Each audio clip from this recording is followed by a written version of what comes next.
নমস্কার বন্ধুরা, পূজাস কুকিং কর্নারে সবাইকে স্বাগত। আমার আজকের রেসিপি বাটা মাছের ঝাল।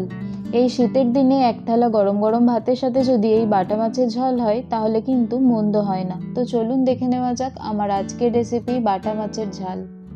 বাটা মাছের ঝাল বানানোর জন্য প্রথমেই একটি পাত্রে 5টা বাটা মাছ নিয়ে নিয়েছি। এরপর তাতে সামান্য পরিমাণ নুন ও সামান্য পরিমাণ হলুদ গুঁড়ো দিয়ে মাছগুলোকে এক এক করে ভালো করে নুন হলুদ মাখিয়ে নেব। নুন হলুদ মাখিয়ে নেওয়ার পর 20 মিনিট মতন মাছগুলো রেখে দেব। এরপর গ্যাস অন করে কড়াই বসিয়ে দেব। তাতে 3 টেবিল চামচের মতো সর্ষের তেল দিয়ে দেব।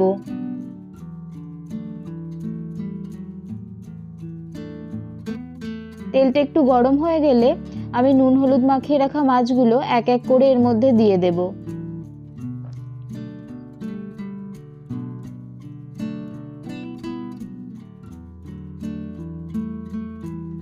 এক পিঠটা গোল্ডেন ব্রাউন করে ভাজা হয়ে গেলে উল্টে অন্য পিঠটাও ভেজে নেব। এইভাবে দুই দিকটাই গোল্ডেন ব্রাউন করে ভাজা হয়ে গেলে আমি একটা একটা করে মাছগুলো তুলে নেব। আমি এইভাবে দুবারে সব মাছগুলো ভেজে নিয়েছি। এরপর কড়াইয়ে আবারও 1 টেবিল চামচের মতো সর্ষের তেল দিয়ে দেব। তাতে একটা পেঁয়াজ কুচি ও টমেটো কুচি দিয়ে দেব। দিয়ে নাড়াচাড়া করে বেশ কিছুক্ষণ ধরে ভেজে নেব। এরপর এর মধ্যে স্বাদমতো নুন ও সামান্য পরিমাণ হলুদ গুঁড়ো দিয়ে দেব। দিয়ে আবারও ভালো করে নাড়াচাড়া করে নেব।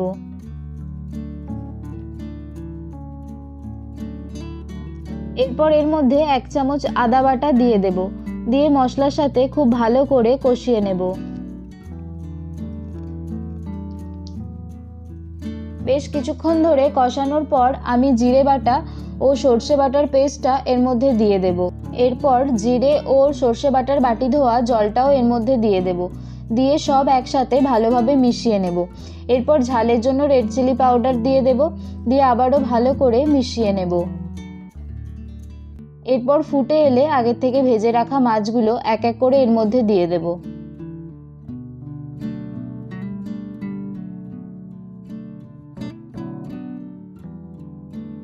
এরপর 3টে কাঁচা লঙ্কা চিড়ে এর মধ্যে দিয়ে দেব।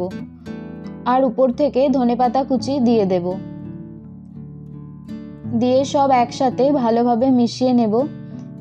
এরপর গ্যাস একদম লো ফ্লেমে রেখে 2 মিনিট ফুটে যাওয়ার পর উপর থেকে সর্ষের তেল ছড়িয়ে দেব।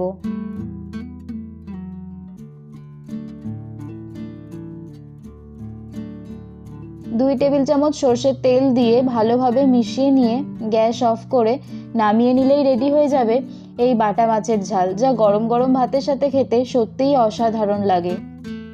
অসংখ্য ধন্যবাদ ভিডিওটি দেখার জন্য। এরকম আরও ভালো ভালো নিত্য নতুন রেসিপির আপডেট পেতে আমার ভিডিওটি লাইক করে চ্যানেলটি সাবস্ক্রাইব করে রাখুন। ধন্যবাদ, ভালো থাকবেন, সুস্থ থাকবেন।